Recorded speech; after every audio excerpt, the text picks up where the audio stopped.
ఆహ్, మనం ఇప్పటికి చాలా సార్లు వస్తా ఉంటది చర్చకి.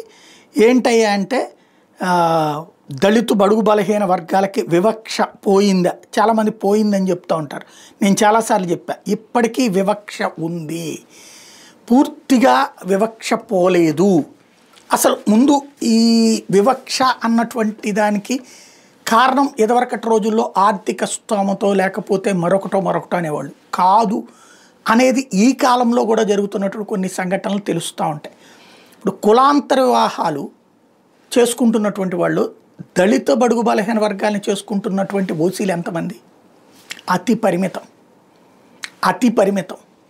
అత్యంత పరిమితం. అక్కడ కూడా నానా తిప్పలు పెడతారు, నానా హింస పెడతారు. సామాజిక సపోర్ట్ అన్నటువంటి దళిత సామాజిక వర్గానికి సంబంధించి ఆ సామాజిక వర్గం నుంచి వస్తుంది, కానీ ఓసీ సామాజిక వర్గం నుంచి ఆ దళిత యువకుడికి కానీ యువతకు కానీ రావట్లేదు. అది ఇక్కడ గుర్తుపెట్టుకోవాల్సినటువంటి అంశం. ఈ వివక్ష పోకపోతే ఈ సమాజానికి అదే పెద్ద శాపం అవుతుంది. మతాంతర వివాహాలు ఎందుకు పెరుగుతున్నాయి అంటే కులాంతర వివాహాలని మీరు ప్రోత్సహించకపోబట్టి జనాభా సంఖ్య హిందువులు తగ్గుతున్నారు అని ఓ పక్కన గొల్లుమంటూ ఇతర మతాలు పెరుగుతున్నారు అంటున్నటువంటి వాళ్ళు కులాంతర వివాహాలని ప్రోత్సహించడం లేదు.